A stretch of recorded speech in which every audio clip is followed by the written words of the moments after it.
Amém.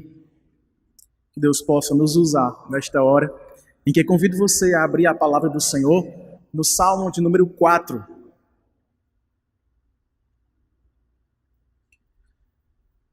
Pela manhã, nós expusemos o Salmo de número 3 para falar da oração matinal. E nós vimos lá no verso 5 que Davi se acordava depois de uma noite de sono, porque o Senhor lhe sustentava.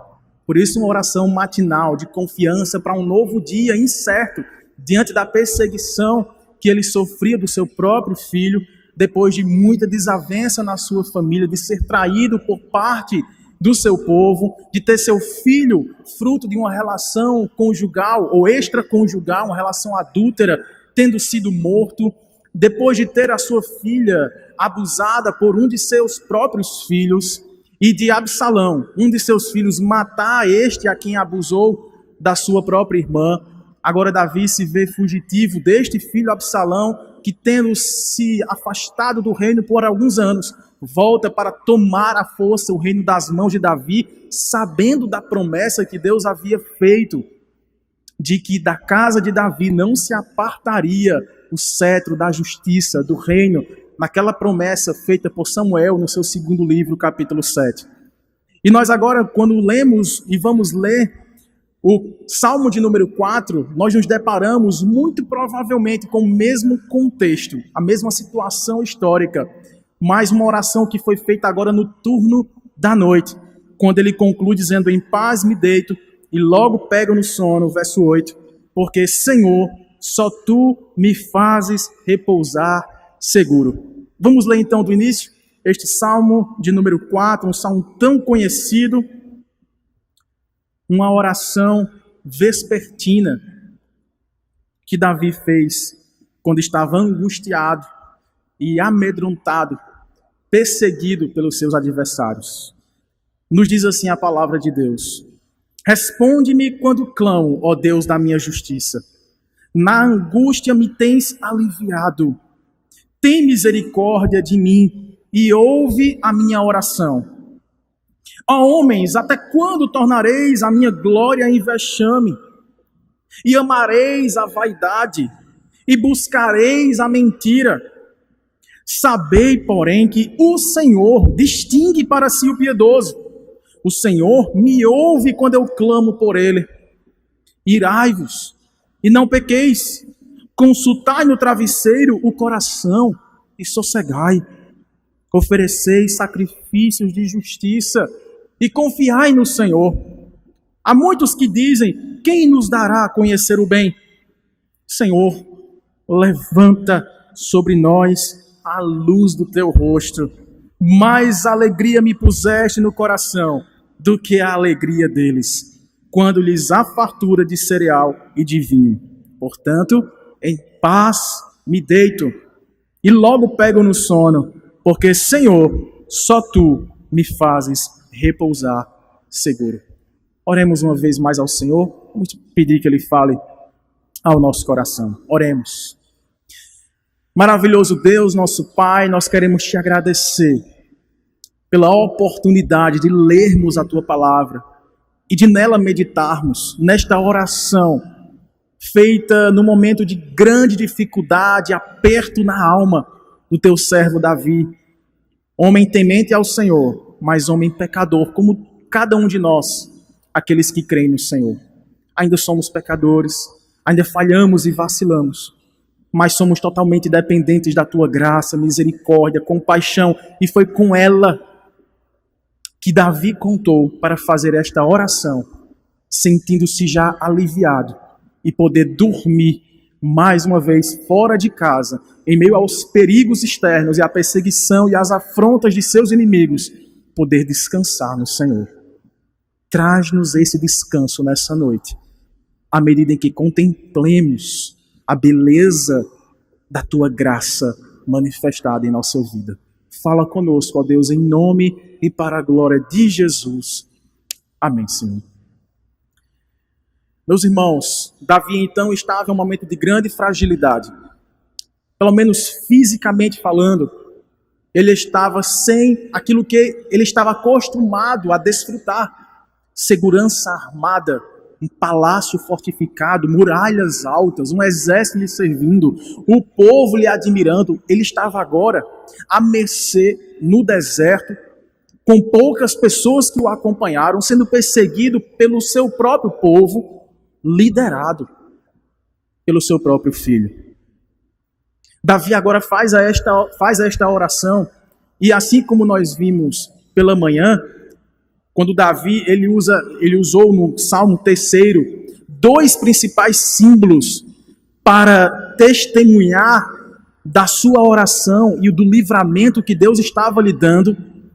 Ele usou de manhã, na oração do Salmo 3, o escudo que indicava a proteção de Deus, a proteção contra seus adversários, aquela proteção em meio ao deserto, a proteção que ele não tinha mais fisicamente, mas que espiritualmente ele poderia se sentir seguro. E também a glória que ele roga para que lhe seja restituída, porque roubado o seu trono, Davi tinha a convicção de que Deus era poderoso para restaurar o trono de Israel para aquele a quem ele profetizara o governo sobre a sua nação. Davi agora usa outros dois símbolos.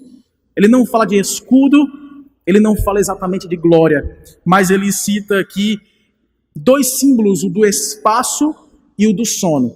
Logo no versículo 1, nós vemos o primeiro elemento dessa oração, ele faz uma certa introdução. Os irmãos que viram pela manhã estão lembrados de que no salmo anterior, no salmo de número 3, Davi faz uma oração meio que às pressas. Ele já começa clamando: Senhor, como tem crescido o número dos meus inimigos. Mas agora, Davi faz essa oração na parte da noite, tendo experimentado o cuidado diário, diurno, do Senhor por ele, o escudo e a glória do Senhor que lhe acompanhava, quando o Senhor se levantou para defendê-lo e para trazer paz ao seu coração. Ele agora ia enfrentar uma noite, talvez em mais perigo, com mais proximidade do exército que lhe apunhalava, que lhe perseguia, que lhe encurralava. E essa é a primeira figura do Salmo. Ele usa a palavra angústia, logo no verso 1, quando ele diz: responde-me, Senhor, quando clamo, tu és o Deus da minha justiça, na angústia me tens aliviado. E a palavra angústia aqui, irmãos, se nós pudéssemos traduzir ao pé da letra, essa palavra significa o aperto, neste aperto, tu me dás largueza. Então, se nós pudéssemos substituir essa expressão, na angústia me tens aliviado, o que Davi está pedindo aqui é: neste aperto, neste lugar estreito, tu tens alargado, para que eu tenha mais espaço. Interessante, porque a palavra angústia, ela vem exatamente da raiz dessa palavra que significa aperto, lugar pequeno, lugar apertado. Não à toa, quando nós nos sentimos angustiados, como é que nós dizemos? Eu estou com o coração apertado. Meu coração está bem pequenininho. Estou me sentindo encurralado, sufocado, apertado. Davi se sentia assim, sendo apertado pelos inimigos que lhe espreitavam, pela dor na alma, muito mais do que a dor do frio do deserto, do desconforto, da falta de uma cama, talvez dormindo sob pedras em uma caverna escura, úmida, sem seus mantos, sem seus leitos. Davi sentia a frieza da alma do seu filho a perseguir-lhe e desejar-lhe a morte. Davi sentia-se encurralado e apertado na alma. Ele estava angustiado. A segunda imagem que nós vemos no texto está guardada para o final, para o verso 8, e nós retomaremos em instantes. Mas veja, irmãos, que Davi, ele introduz a sua oração deixando claro que aquelas petições que ele faria já estavam banhadas em alívio, em largueza, mesmo no espaço apertado, sendo perseguido, sendo acanhado pelos seus adversários. Davi sentia que Deus estava alargando os seus caminhos, porque Deus usava da sua misericórdia. Tem misericórdia de mim, portanto, ouve a minha oração. Misericórdia, irmão, significa aquilo que Deus não nos dá de acordo com o que merecemos. O que é que nós merecemos? Nós merecemos o castigo pelos nossos pecados. A Bíblia diz que o salário do pecado é a morte. Davi, como vimos pela manhã, merecia morrer pelos seus pecados de homicídio, de adultério, de mentira, de cobiça, de engano. Mas Natã, usado por Deus, profetiza para ele: tu já foste perdoado, não serás morto, mas a tua casa se levantará contra ti. E grandes, terríveis desgraças sobrevieram sobre a vida de Davi. Mas Davi aceita o bem do Senhor e também aceita o mal do Senhor. Como disse Jacó, aceitaria o bem de Deus e não o mal. O Deus que me deu é o Deus que tirou, bendito seja o nome do Senhor. Davi agora se vê tirado do trono, tirado da sua casa, da sua família, do seu conforto, da sua segurança, da proximidade do templo, ou pelo menos da localização geográfica onde estava a Arca da Aliança, onde seria construído o templo, que Davi juntava riquezas para tal. Davi agora estava descendo do monte, indo para longe, para uma região desértica, mas ele sabia, como eu disse pela manhã, que embora a Arca da Aliança não estivesse lá no deserto, o Senhor da Arca estava com ele. E ouvia o seu clamor, não por seu mérito, porque pelo mérito de Davi ele seria exterminado. Esse é o nosso mérito, irmãos.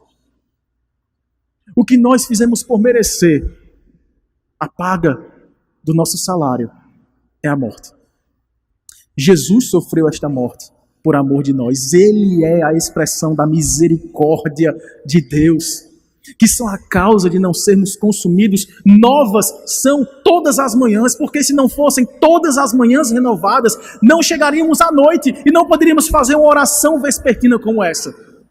Mas é porque Deus nos trata com compaixão, não nos dando o castigo, o jugo, o juízo do pecado que merecíamos. Ele o fez em Cristo, no seu Filho unigênito, para que todo aquele que nele crê não pereça, mas tenha a vida eterna. Nessa oração, além de misericórdia, há um elemento aqui inesperado. O elemento de conversão. Quando eu costumo falar de oração, e os jovens já me ouviram falar bastante sobre esses aspectos, eu costumo dizer que, basicamente, as nossas orações, não aquelas de pressa, né, antes de comermos, antes de sairmos de casa, não aquela oração devocional. Quando nós obedecemos a Jesus, quando saímos, entramos no nosso quarto, fechamos a porta e em secreto falamos com o nosso Pai, abrimos o nosso coração e temos nosso momento a sós com Deus.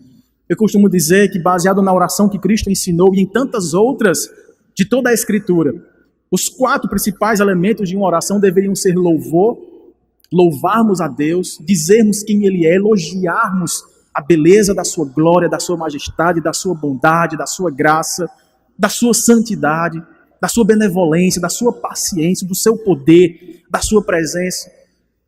Além do louvor, gratidão, ações de graças, agradecemos por tudo que Deus é e tem feito em nós, por nós e também através de nós, e ainda o fará.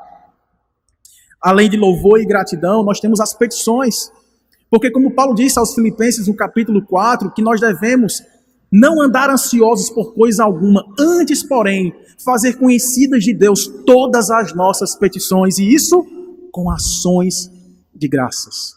Então nós devemos pedir a Deus, pedi e dá-se-vos-á, buscai e achareis, batei e abri-se-vos-á, porque todo o que pede recebe, o que busca encontra, e o que bate abrir-se-lhe-á. Pois qual pai que tendo um filho lhe pedindo um pão lhe dará uma pedra, ou lhe pedindo um peixe lhe dará uma cobra? Se vós que sois maus sabeis dar boas coisas aos seus filhos, quanto mais vosso Pai Celeste não vos dará conjuntamente todas as coisas. E na versão que Lucas registra, não vos dará o Espírito Santo, o dom divino, a habitação do Deus eterno dentro de nós.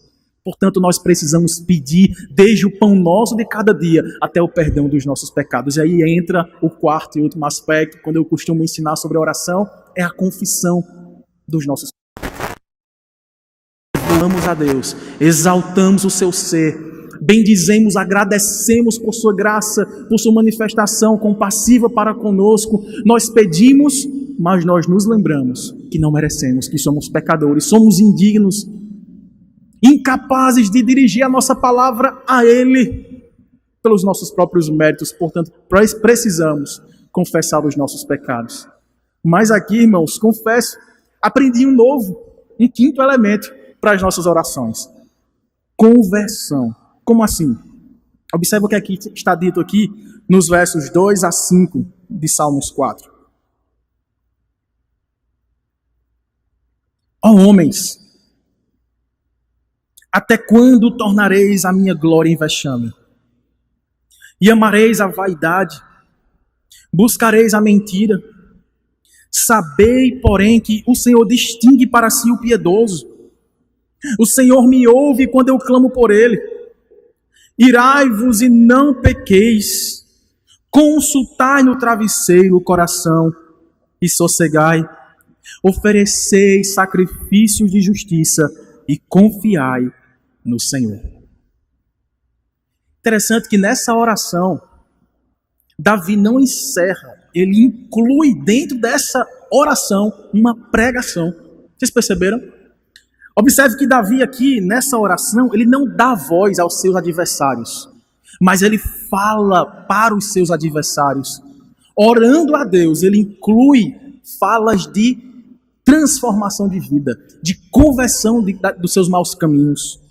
Davi aqui, irmãos, faz uma pregação dentro de uma oração, indagando o porquê daqueles que faziam parte do povo da aliança se voltarem contra ele, seduzidos por Absalão, seu filho mais velho, a roubar-lhe o trono de Israel.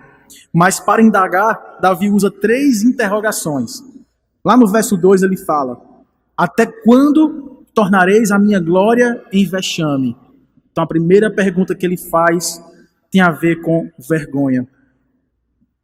Até quando amareis a vaidade? E até quando buscareis a mentira?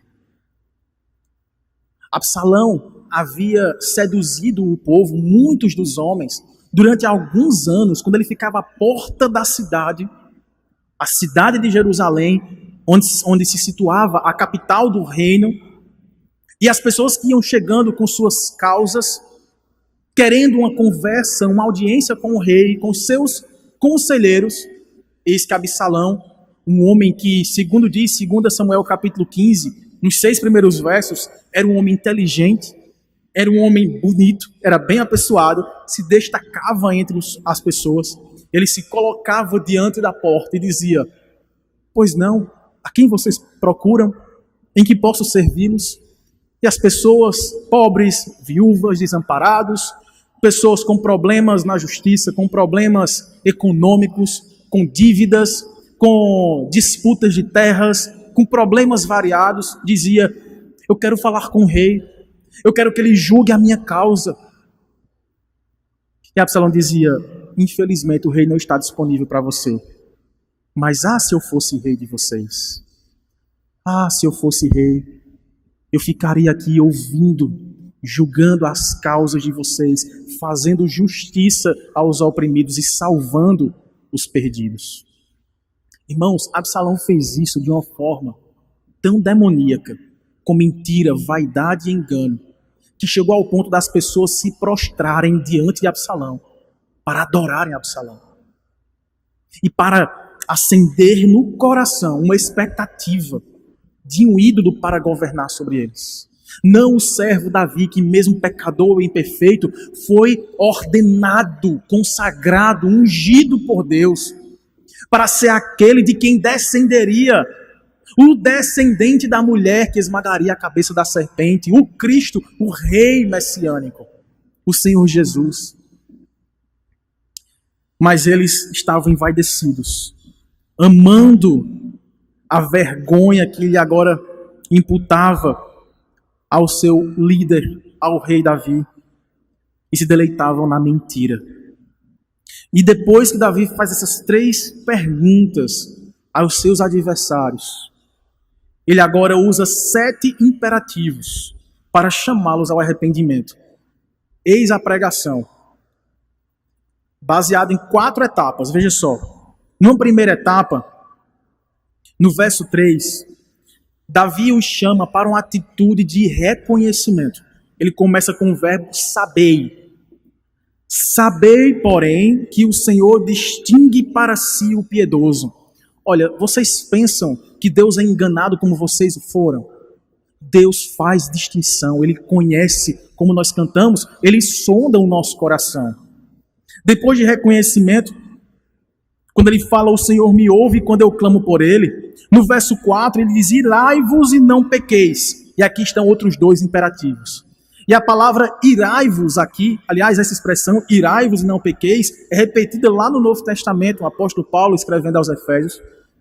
Irai-vos aqui, a raiz desse verbo diz respeito a tremer. Não é uma ira contra outra pessoa, é uma ira contra o pecado deles mesmos. Reconheçam o senhorio de Deus, reconheçam as suas promessas, reconheçam a sua palavra, e então tremam diante dele. Se irem contra a iniquidade do coração de vocês, contra a vaidade, contra a mentira, contra o engano. E, portanto, com este temor no coração a Deus, não pequeis. Parem de pecar. Larguem essa vida de engano. E depois, irmãos, segue-se uma etapa mais silenciosa.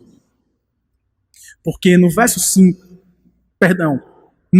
na parte B do verso 4, Davi continua pregando, dizendo assim, consultai no travesseiro o coração, e depois disso, sossegai.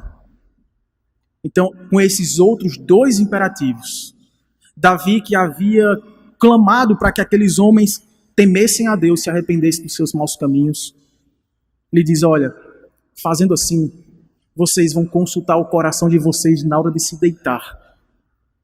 A consciência de vocês não os acusará no travesseiro. E, portanto, o coração de vocês estará disposto a sossegar. Sonde o coração de vocês, porque buscando o perdão do Pai, vocês terão sossego. Toda esse montim que vocês tramam contra mim, mas vocês esquecem que estão tramando contra o Senhor que me chamou, o Senhor da glória. Vocês querem roubar a glória de Deus para dá-la aos homens. Não façam isso. Tenham um coração aliviado pela misericórdia que perdoa. E depois ele termina com uma etapa de mais ação, em que Davi o chama à adoração. Verso 5. Oferecei sacrifícios de justiça. Se vocês crerem no Senhor, se vocês se submeterem à sua palavra, vocês estarão aceitos como adoradores, como filhos de Deus, como herdeiros das promessas. E ele termina com o resultado disso tudo, confiança. Oferecei sacrifício de justiça e confiai no Senhor. Irmãos, nós não sabemos o resultado dessa pequena pregação dentro de uma oração. Mas nós sabemos a fé que Davi tinha ao fazê-la. E no salmo que nós lemos há pouco, no momento de confissão e contrição, o Salmo 51, se nós formos lá para o verso 13, olha só, um salmo também escrito por Davi, nessa mesma circunstância, ele diz assim: então ensinarei aos transgressores os teus caminhos, ó Deus, e os pecadores, o que, irmãos? Se converterão a ti. Nesse mesmo contexto, Davi não está iracundo, revoltado da vida contra os seus adversários, pela traição, pelas ameaças de morte, pelas pedradas que levou no caminho até o deserto, deixando o seu trono para trás. Ele foi refugiar-se no Senhor. E lá ele não se preocupa só com o seu alívio, ele prega alívio, sossego, paz, redenção aos seus opressores, aos seus acusadores. Que coisa magnífica! Meus irmãos, isso é impossível aos olhos humanos.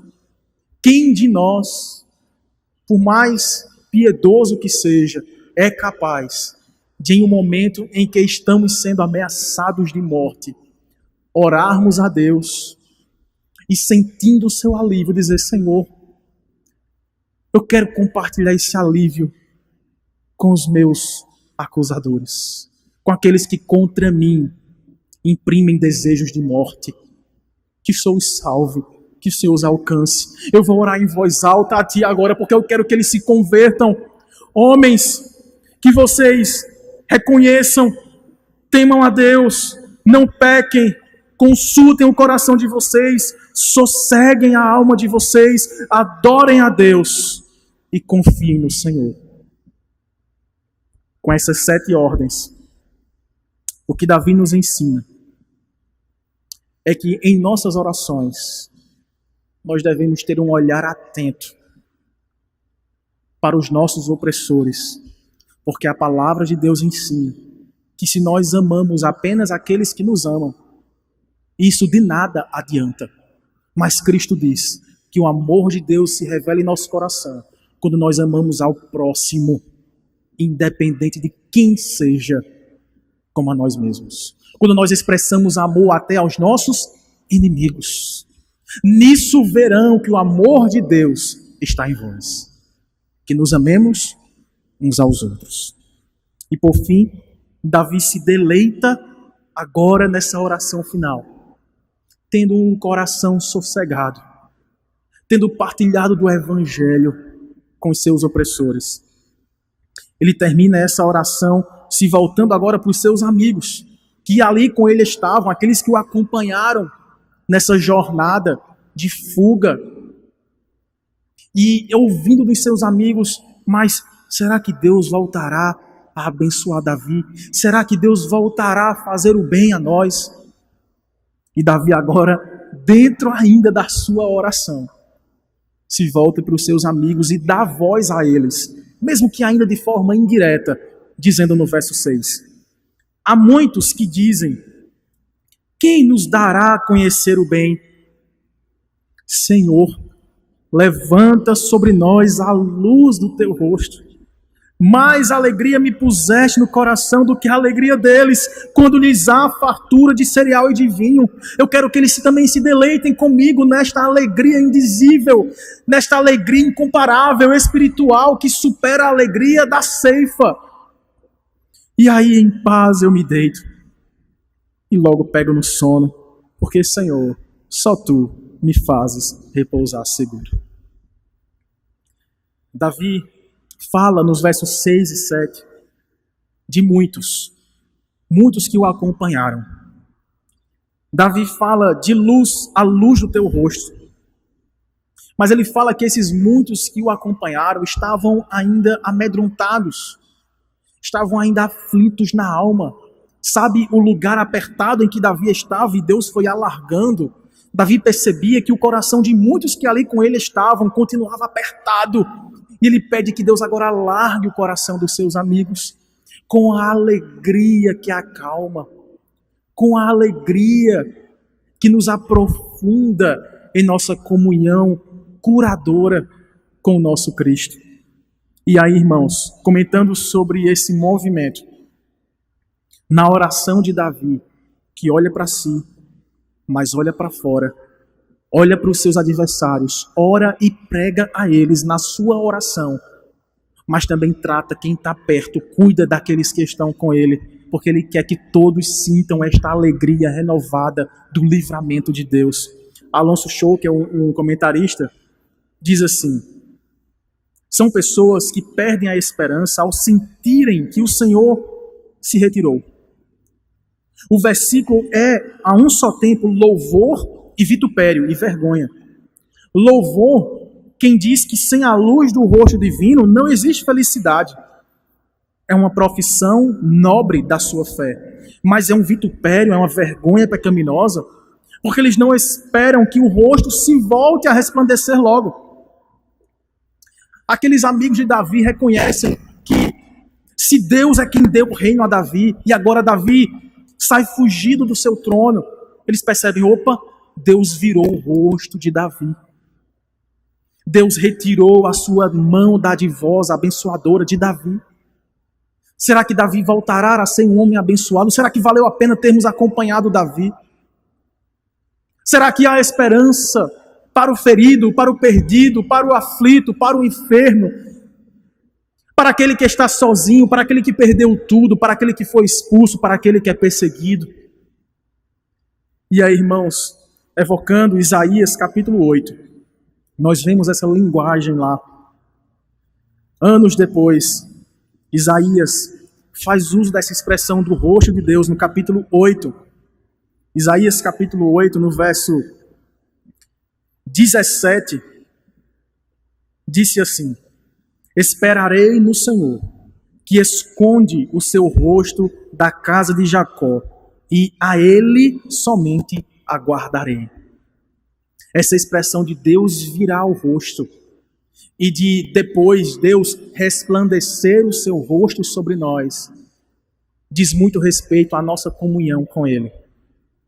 Mas o que Isaías diz aqui é que ainda que Deus esconda o seu rosto da casa de Jacó, dos seus filhos, Ele ainda o aguardará, porque Deus é aquele que se volta, que aceita o nosso pedido de perdão, que nos dá arrependimento sincero e restaura a nossa comunhão com Ele.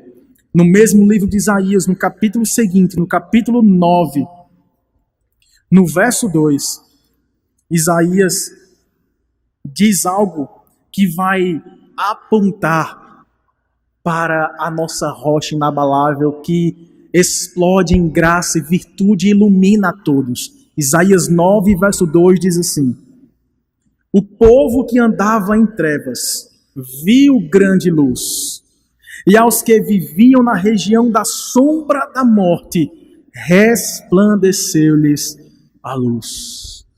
Quem é esse de quem Isaías falava? Aquele que é o príncipe da paz, o Deus forte, o Deus maravilhoso, nosso conselheiro. Aquele que disse lá em João capítulo 8, eu sou a luz do mundo. Eu sou a luz que ilumina a todo homem. Eu sou aquele resgatador que tirei das trevas um povo que para as trevas merecia ficar, porque fez por pecar, fez tropeçar a eles mesmos e a muitos com eles. Uniram-se contra mim, contra o ungido do Senhor. Mas eis que eu ilumino e eu os resgato das trevas, do império das trevas, e os transporto para o reino de amor. Jesus brilha a luz da face do sorriso de Deus o Pai para todos quantos nele esperam. Davi esperava no seu descendente, no filho de Davi, no Rei dos Reis, Yeshua, o Salvador de todos os homens, a luz que resplandeceu nas trevas, aquele que é o príncipe da paz, que nos reconciliou com o Pai, que perdoou os nossos pecados, que tendo nos justificado, nos santificou e nos glorificará para brilharmos com Ele por toda a eternidade. Irmãos, foi sobre esta luz que Davi pregava. Olhando para os seus companheiros, Davi dava testemunho da alegria que flui dessa paz, dessa segurança, que só o Senhor pode nos dar. É uma alegria que excede a alegria de toda a fartura de bens e riquezas, recursos desta vida e deste mundo.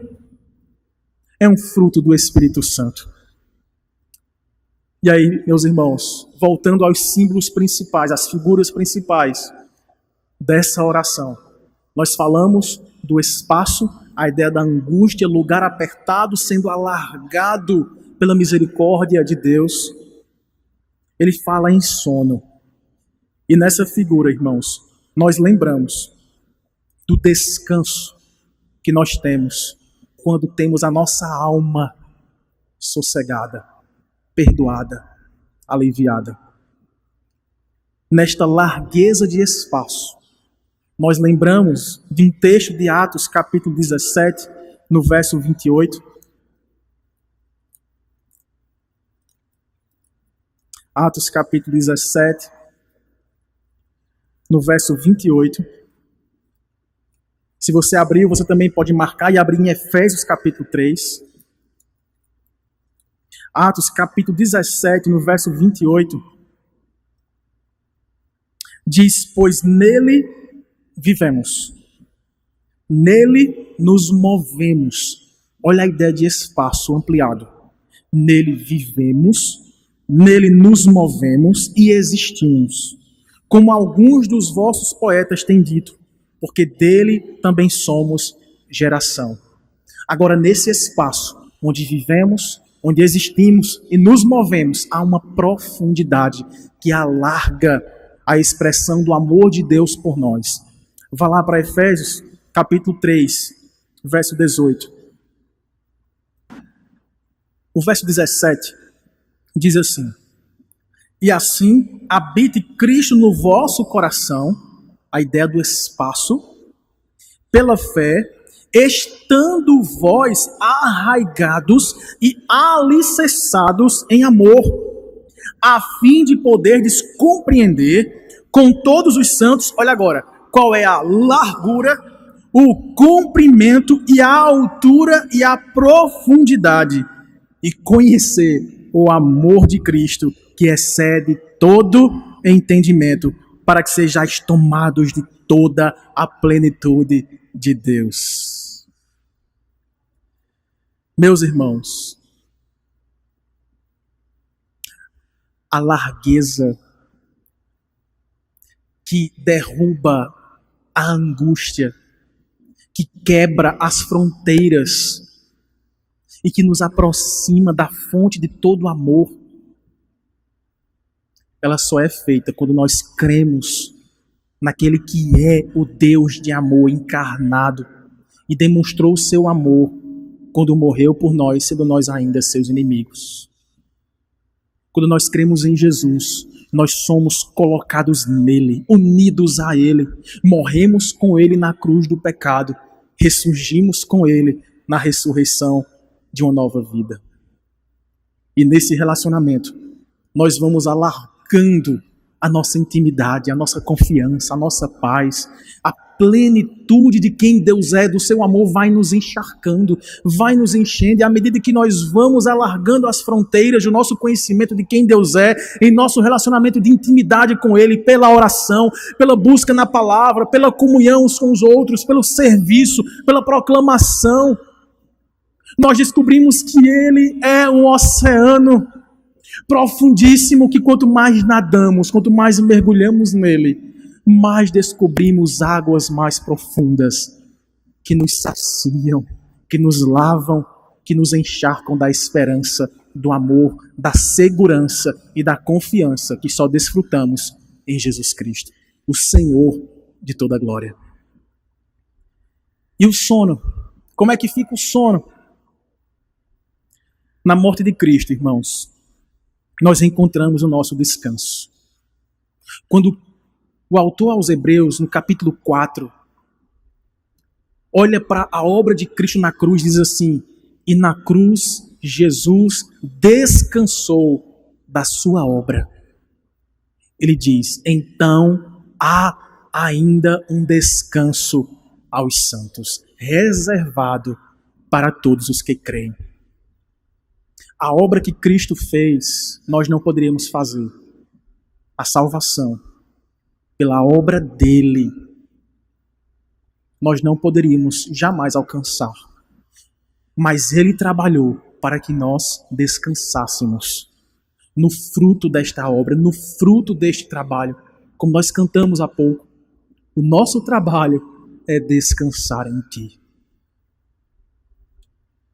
Irmãos, na morte de Cristo, nós encontramos o nosso descanso.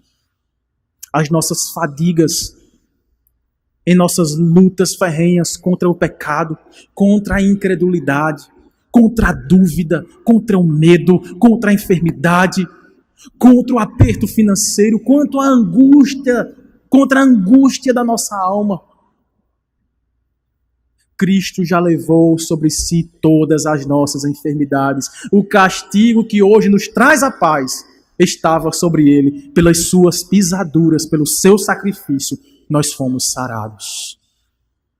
E em Apocalipse, o último livro da Bíblia, o fechamento dessa revelação, no capítulo 14, no verso 13, olha o que é que o autor inspirado nos diz acerca desse descanso. Apocalipse capítulo 14, verso 13. Ele tem uma visão do céu, onde os crentes que já morreram, meu tio, alguns dos irmãos, parentes dos irmãos, conhecidos, amigos, que nós sofremos hoje com a tristeza, com a falta, com a saudade, mas ao mesmo tempo é uma tristeza alegrada na esperança da glória vindoura. João vê, há 2000 anos atrás, a igreja no céu louvando ao Cordeiro. Ele diz: então eu ouvi uma voz lá do céu, dizendo assim: escreve, João, bem-aventurados os mortos que desde agora morrem no Senhor. Sim, diz o Espírito, para que descansem das suas fadigas, pois as suas obras os acompanham. Felizes, mais do que felizes, bem-aventurados, abençoados são aqueles que já partiram para estar na glória com o nosso Pai. Eles estão descansando, mas não o descanso que nós curtimos, quando daqui a pouco ou daqui a muito, para aqueles que gostam de dormir um pouco mais tarde, deitaremos em nossa cama, ficaremos alguns instantes ainda processando aquilo que vivemos hoje, os desafios que nos acompanharão amanhã. Acordaremos talvez alguma hora para tomar algum remédio, nos lembraremos de algumas aflições, sentiremos alguma saudade. O sono que talvez nos traga alguns sonhos indesejados, pesadelos até. Um sono que, quando nós acordamos depois de uma noite bem ou mal dormida, sentimos que ainda estamos cansados, que há ainda uma trajetória árdua, que há ainda obstáculos a serem superados, há ainda leitos cheios de enfermos.